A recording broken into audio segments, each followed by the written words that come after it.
What's going on? Welcome back to another Boom Beach video. We have the Rainmakers for the week, and I know that is a lot of people's favorite Prototroop. It was once my favorite Prototroop, and then Lasertrons came and take it over. I think in general they're about the third best Prototroop. I think Lasertrons are quite a bit better, much more dominant, and then also the Critter Engineers are much better. But we're still gonna have a blast regardless with all Rainmakers. And to make things better, in the tribe we have GBE and gold reward boost. We know the Rainmakers are expensive both on the energy front and the training costs, so Boom Beach really threw us a bone there, and that's what we love to see. Let's waste no more time and hop into our first attack. Now don't tell my boss, but I was already attacking a little bit at work today. Had to get them all tested out, and it was a Monday, a pretty slow Monday. So, you know, the Rainmakers, they could not wait. I had to go and clear a couple bases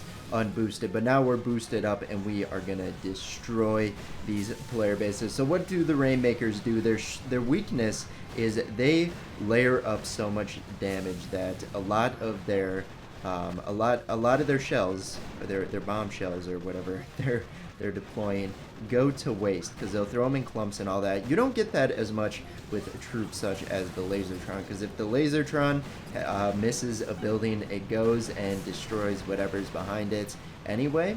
So there is still overlap, but because of positioning of the troops, you get different angles and you just get the whole layer of defenses taken out, and that is why I think the Lasertrons are a bit better. But with the Rainmakers, they take out mines with their shells, so that is very nice.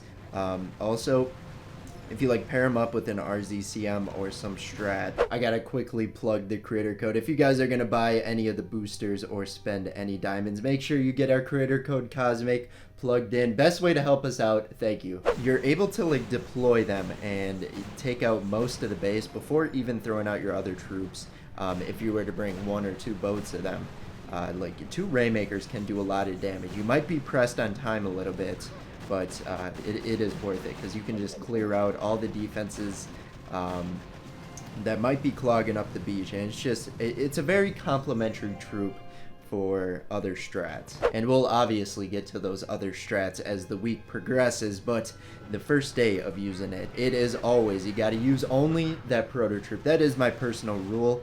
At least let me know which your guys' strats with the Rainmakers are. I will probably definitely use it with RZCM. I will use them with Scorcher's Bomb. I'll use them with anything that is not tanks. I'm just I might try them out with tanks if it's any good. But we were kind of close. I say kind of close. Not one of them is, well, one of them is like half health right there.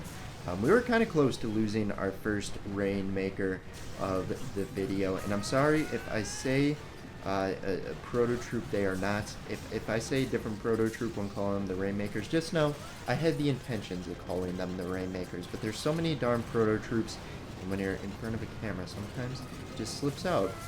It makes me really sad when people make fun of that, because it's hard, man. Usually it's the other way around, where I'll call the other Prototroops Rainmakers instead of their name. It happens a lot with the Critter Cannon Prototroop. When the Critter Cannons are out, I call them Rainmakers so much.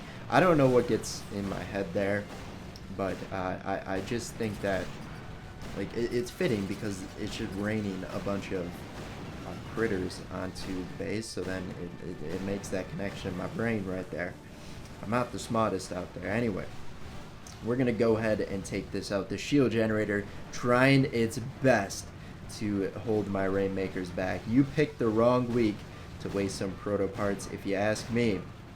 But also on my base, I still have 4 max shield generators from my Hammerman video last week with so those are probably ineffective as well. It was generating quite a bit of diamonds. It was nice to see, because I wasn't cooking up prototypes or boosting my ice statues on my base for a while. But whenever I do one of the Hammerman videos where I cook up all the prototypes or something like that, I will boost up my ice statues for the week. And it's all the diamonds I really need for a while at least.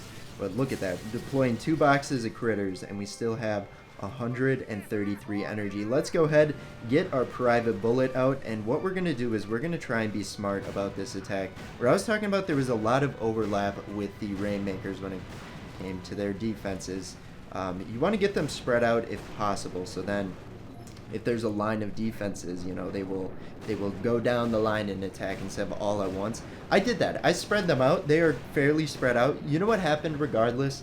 They still went for the middle boom cannon, and my cat is outside my door trying to get in. Some days when you're just recording, there is every distraction in the books, and I'm glad it came on Rainmaker week, because if it was something else, then we would probably be losing these battles. But the good news is we can keep up with the distractions if the troops we need, or the troops we use, need little management at all, which is like every strat I use, to be honest. Anyway, another shield generator trying to stop the Rainmakers. I don't think it's gonna happen. I'm surprised all the defenses are targeting private bullet. I saw the rocket launcher over here. I thought it would be targeting the Rainmaker, and that's what it was doing while I was at work earlier and attacking. Again, don't tell my boss, but I was like getting rogue rocket launcher shells, and it was just like, oh my gosh, now I have to expel a med kit. Poor me, you know, I'm playing the victim here. I have to expel a med kit and somehow heal up this Rainmaker, which Rainmakers, they look tanky, but they really aren't. Like, rocket launchers do a lot of damage to them. Is that, we're clearing up most of these bases, and the cool thing about the Rainmakers, these attacks don't take long at all, and I'm talking in regards to the critter cannons there, where Rainmakers are relatively quick when it takes when they take out bases compared to critter cannons. Critter cannons, it's just like, it's just a battle of endurance right there, where there's just too many critters. We know critters don't do that much damage, so it's like totally expected and all that. This base is kind of putting up a fight. I don't know what it is, but it seems like it's slowing down as I'm talking about how it's actually quite quick. But we're gonna go ahead, get those hot pots up in the upright position, and we hopefully will be able to take them out. I don't want my Rainmakers here. I don't want them wandering into hot pot range, because that could be dangerous. Well, once again, get a couple shocks out. We are gaining so much energy now. When it felt like this base was going quite slow at first, I don't know if the Rainmakers heard me and started ramping it up, but we really tore through the back half of this base, and we are going crazy. So we're going to be able to take this out. Down goes Swaggy P. I think that's an NBA reference. I forget the exact player name, but it was bothering me, so I had to look it up. I don't know how I could forget. It was Nick Young. And if you got the Swaggy P reference as well, props to you. But we have a lot of non-American viewers, so even more props if you're not from America and you still got the reference. Now that would be almost mind-blowingly impressive, but I know the NBA is growing a little bit worldwide. Anyway, we'll stop talking about Swaggy P, because it is the next base already. And yeah, this will be our final attack, as we have just been dominating with the Rainmakers, and we gotta save some fun for later. Once again, the hot pots are kind of an underrated defense when it comes to the Rainmakers. What I'm about to say might be extremely niche to myself, but it is really annoying having to get the hot pot popped up and then shocking it. And usually it's just an extra box of critters or something like that, or you just wait for it to somehow, like, I don't even need to get this hot pot up, but we want to get it up, we want to shock it, because, you know, there's just that little bit extra anxiety in me that is like, you need to get rid of the hot pot.